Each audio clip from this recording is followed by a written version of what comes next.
আসসালামু আলাইকুম, আমি নুসরাত জাহান লিয়া। কেমন আছেন আপনারা? আলহামদুলিল্লাহ আমরা ভালো আছি। চলে এসেছি প্রতিদিনের ব্লগ নিয়ে।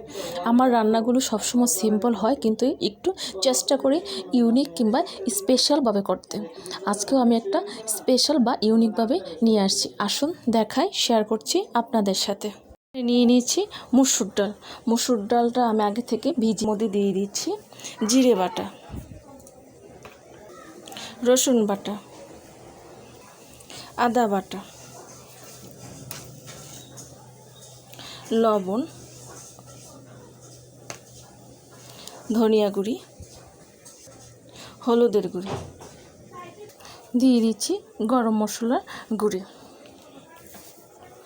এখানে নিয়েছি পেঁয়াজ, কাঁচামরিচ আর ধনিয়া পাতা। এখন সবগুলো আমি দিয়ে দেব।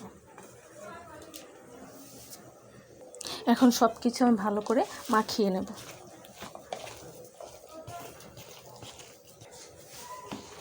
সম্পূর্ণটা মাখানো হয়ে গেছে। এখন আমি এটা রেখে দেব 10 মিনিটের জন্য।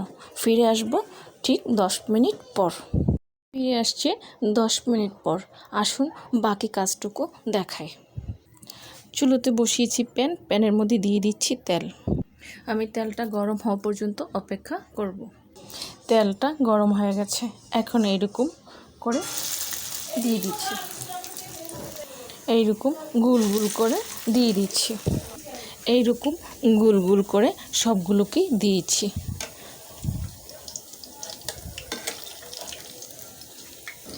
মোটামুটি এক পাশটা ভাজা হলে আরেক পাশটা করে দিতে হবে।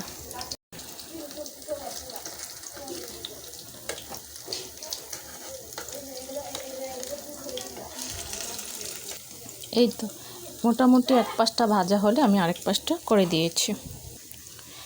এক ধাপের এগুলো ভাজা হয়ে গেছে। আমি এগুলো তুলে নিচ্ছি। আমি একটা একটা করে তুলে নেব, মানে এক ধাপের ভাজা হয়েছে। সবগুলো তুলে নিয়েছি। এখন নিয়ে নিয়েছি ছোট্ট একটা প্লেট। এখন এর মধ্যে দিয়ে এভাবে চাপ দিয়ে দেব। এই তো এইরকম করে নেব।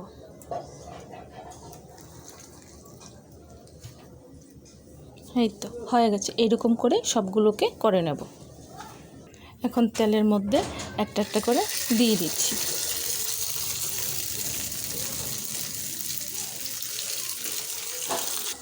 এখানে 3 পিস হয়েছে, তো আমি এখানে 3 পিসই দিয়েছি। এখন এগুলোকে আস্তে আস্তে আমি ভালো মতো ভেজে নেব।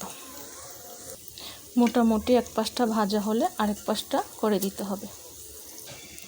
এগুলো ভাজা হয়ে গেছে, তাই আমি এখন একটা একটা করে তুলে নেব। এইরকম করে সবগুলোকে ভেজে নেব।